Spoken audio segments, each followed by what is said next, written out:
Untuk mendukung Belajar Bentar, kalian bisa mengklik subscribe. Halo, selamat datang di Belajar Bentar. Sekarang kita akan belajar mengenai cara konversi mata uang dengan cara yang mudah, secara online dan offline, dengan menggunakan kalkulator.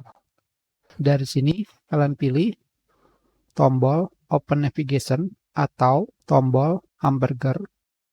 Kalian pilih currency, mata uang. Di sini kalian tentukan mata uang, misalkan di sini adalah dolar, 1 dolar berapa rupiah, 10 dolar berapa rupiah. Tentu saja di sini saya sedang online. Untuk offline-nya tetap bisa kalian gunakan. Jadi kalian bisa menggunakan secara online dan offline. Kita sudahi pelajaran kita. Terima kasih.